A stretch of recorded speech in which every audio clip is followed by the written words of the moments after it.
Hello friends, இந்த வீடியோவில் முருகனை நம்ம எந்தெந்த தினங்களில் வணங்குவது விசேஷம் அப்படின்னு பார்க்கலாம். முருகனுக்கு செவ்வாய்க்கிழமை மிக உகந்த நாள்.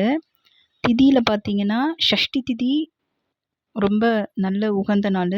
அது வளர்பிறையில் ஒரு ஷஷ்டி வரும், தேய்பிறை ஷஷ்டி ஒன்று வரும். ரெண்டுமே நல்லது. வளர்பிறை ஷஷ்டியில் குழந்தைக்கு வேண்டிக்கிட்டு விரதம் இருந்தால் நிச்சயம் அது நடக்கும்.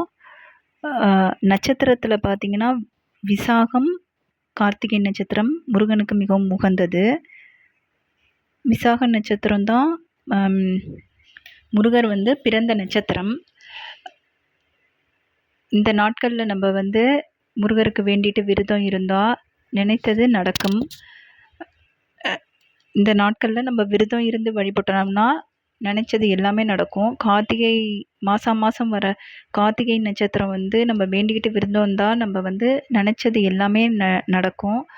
அதே மாதிரி ஷஷ்டி, விசாகம், செவ்வாய்க்கிழமை, வாரம் செவ்வாய்க்கிழமை வர செவ்வாய்க்கிழமைக்கு நம்ம வேண்டிட்டு விரதம் இருக்கணும். விரதம் இருக்கணும்னா சாப்பிடாமல் இருக்கணும்னு அவசியம் இல்லை.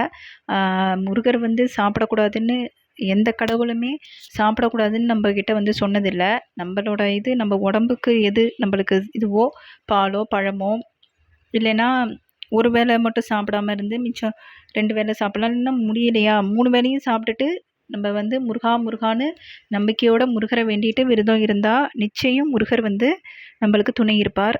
நம்ம காலையிலே எழுந்திரிச்சு ஒரு நெய் விளக்கு ஏற்றினா மிகவும் விசேஷம்.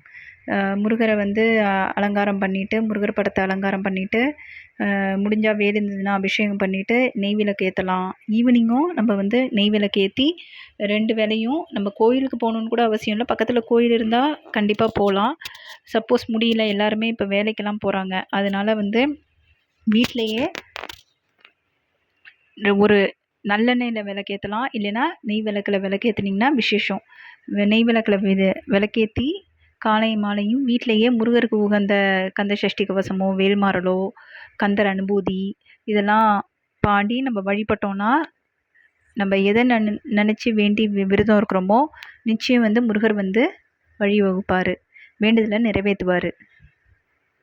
இந்த வீடியோ பிடிச்சிருந்துன்னா மறக்காமல் லைக் பண்ணுங்கள், ஷேர் பண்ணுங்கள், சப்ஸ்கிரைப் பண்ணுங்கள். விஷ்ணு வேலவா விஷனுக்கு சப்போர்ட் பண்ணுங்கள். தேங்க்யூ.